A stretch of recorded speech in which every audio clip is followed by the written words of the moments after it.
इस वीडियो में हम बाल विकास, वृद्धि एवं विकास की संकल्पना को पढ़ेंगे। अभिवृद्धि एवं विकास। अभिवृद्धि। अभिवृद्धि से क्या अभिप्राय है?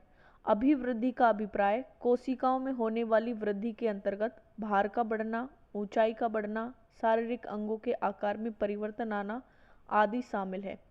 फ्रक के अनुसार कोशिकीय गुणात्मक वृद्धि ही अभिवृद्धि है। विकास क्या है? बाल विकास का वास्तविक अर्थ बालक के सर्वांगीण विकास से है।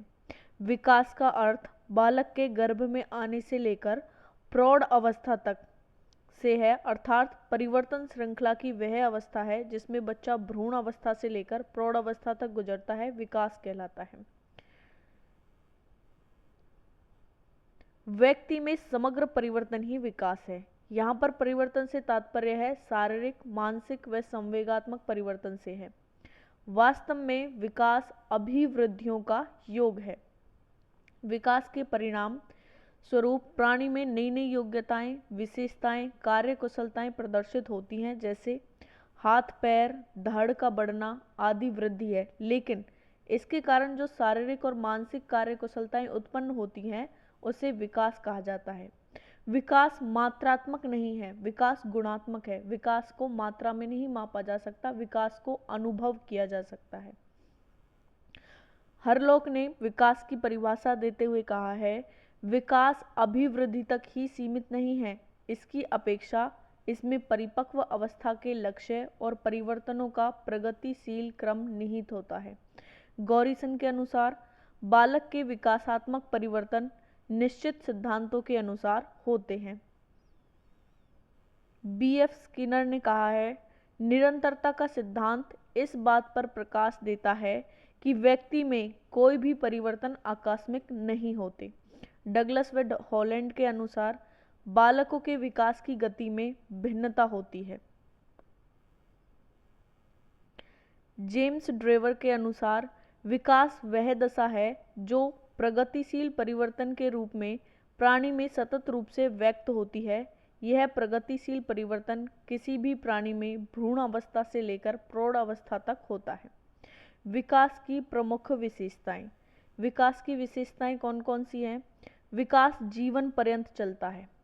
गर्भधारण से लेकर मृत्यु तक विकास जीवन पर्यंत चलता है। विकास बहुआयामी है। विकास बहुउद्देश्य प्रक्रिया है। विकास गुणात्मक, धनात्मक, ऋणात्मक और संवेगात्मक है। विकास क्रमबद्ध, गतिशील और पूर्वानुमानिक है। अभिवृद्धि और विकास में क्या अंतर है? अभिवृद्धि का संबंध शरीर के किसी अंग अथवा उपअंग में परिवर्तन से है, जबकि विकास समस्त अंगों के समस्यात्मक समग्र का बोधक है। अभिवृद्धि एक निश्चित समय के बाद रुक जाती है। विकास निरंतर चलने वाली प्रक्रिया है। वृद्धि का अर्थ संकुचित है, यह विकास की प्रक्रिया का हिस्सा मात्र है, जबकि विकास का अर्थ व्यापक है। इसका संबंध न केवल शारीरिक पक्ष से है बल्कि संवेगात्मक, सामाजिक, मानसिक आदि सभी पक्षों से है।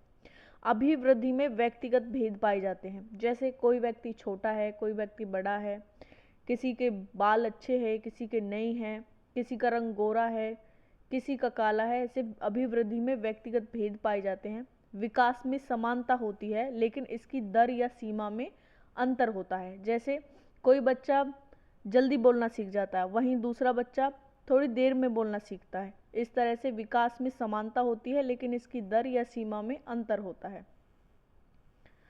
अभिवृद्धि मात्रात्मक, प्रत्यक्ष व बाह्य होती है, यानी अभिवृद्धि को मापा तोला जा सकता है। जैसे लंबाई को मापा जा सकता है, भार को मापा जा सकता है, प्रत्यक्ष दिखाई देती है और बाह्य होती है। जबकि विकास गुणात्मक, अप्रत्यक्ष व आंतरिक होता है। विकास को मापा नहीं जा सकता, विकास को अनुभव किया जा सकता है। अभिवृद्धि को मापा तोला जा सकता है, विकास का अनुभव किया जा सकता है। अभिवृद्धि दिशाहीन होती है, जबकि विकास एक निश्चित दिशा में होता है। बाल विकास के सिद्धांत कौन कौन से हैं? पहला है निरंतर विकास का सिद्धांत। विकास की प्रक्रिया लगातार चलने वाली प्रक्रिया है। इसकी गति कभी तेज व कभी धीमी हो जाती है। व्यक्ति का शारीरिक व मानसिक विकास जीवन पर्यंत चलता है। विकास निरंतर चलता है। गर्भाधारण से लेकर मृत्यु तक विकास निरंतर चलता रहता है। मनुष्य कुछ न कुछ सीखता ही रहता है। विकास की विभिन्न गति का सिद्धांत। इस सिद्धांत के अनुसार शारीरिक, क्रियात्मक एवं मानसिक विकास की गति सभी बच्चों में समान नहीं होती। अतः यह आवश्यक नहीं है कि सभी बच्चों में एक आयु विशेष में विकास समान होगा। जैसे कुछ बच्चे बैठना व चलना दूसरों की अपेक्षा देर से शुरू करते हैं, इसी प्रकार दांतों का निकलना, बोलना व लिखना इत्यादि विकासात्मक प्रतिमानों में विभिन्नता देखी जाती है। इन व्यक्तिगत विभिन्नताओं का मुख्य कारण है वंशानुक्रम, बीमारियां, स्वास्थ्य, कुपोषण, आघात आदि होते हैं।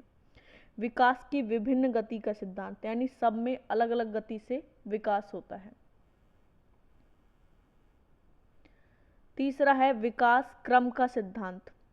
मानव का विकास निश्चित क्रम से होता है और व्यवस्थित रूप से होता है। जैसे पहले भ्रूण का बनना, फिर बालक का जन्म लेना, फिर चलना फिरना, बोलना, फिर पढ़ना आदि। जैसे प्रारंभ में बालक आत्म केंद्रित होता है, लेकिन धीरे धीरे वह समाज की प्रक्रिया से जुड़ता है और उसका दृष्टिकोण समाज की ओर केंद्रित हो जाता है। विकास की दिशा का सिद्धांत।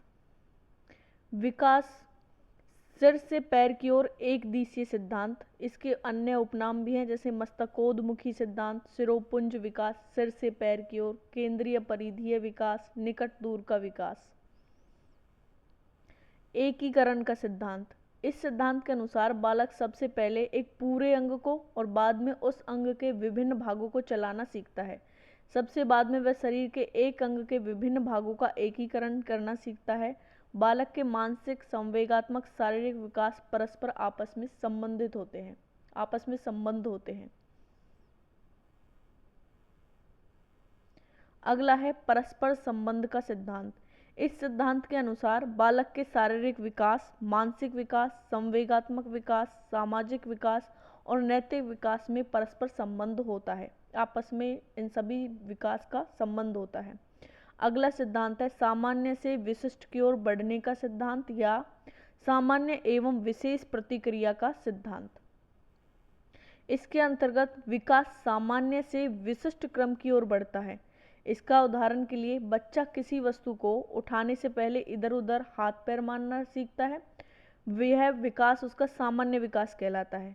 इसके बाद वह वस्तु को अपनी उंगलियों से उठाना सीख लेता है, यह उसका विशिष्ट विकास कहलाता है। इसी तरह से पहले बालक अस्पष्ट आवाज निकालता है, उसके बाद वह विशेष और विशिष्ट शब्दों को बोलना सीखता है, यह उसका विशिष्ट विकास है। अगला सिद्धांत है समान प्रतिमान, यानी समान मॉडल या प्रतिमान का सिद्धांत। इस सिद्धांत के अनुसार प्रत्येक जाति अपनी जाति के अनुरूप विकास के प्रतिमान का अनुसरण करती है, यानी अपने जाति के अनुरूप ही उसका विकास होता है। मानव जाति के बालकों के विकास का प्रतिमान संपूर्ण संसार में एक जैसा ही है। इसमें किसी प्रकार का कोई अंतर नहीं होता, भले ही बालक भारत में पैदा हुआ हो या विदेश में या कहीं भी पैदा हुआ हो।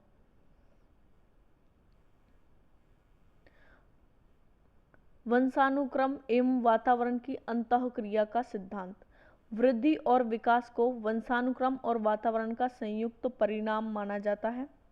सरल शब्दों में हम कह सकते हैं कि बालक की वृद्धि और विकास की प्रक्रिया में वंशानुक्रम नींव का कार्य करते हैं और वहीं वातावरण इस नींव पर भवन बनाए जाने वाले व्यक्तित्व संबंधी भवन के लिए आवश्यक सामग्री व वातावरण जुटाने में सहयोग देता है। अगला है परिमार्जित यानी लाभ का सिद्धांत। बाल विकास के विभिन्न सिद्धांतों के बारे में ज्ञान होने से हमें यह लाभ होता है कि हमें इस बात का ज्ञान हो जाता है कि कब बच्चे के विकास की गति को बढ़ाने की कोशिश करनी चाहिए, कब नहीं। उचित समय में दिए गए प्रशिक्षण से बच्चों के विकास में वृद्धि होती है। बाल विकास को प्रभावित करने वाले कारक कौन से हैं? बाल विकास को प्रभावित करने वाले कारक हैं वातावरण और वंशानुक्रम।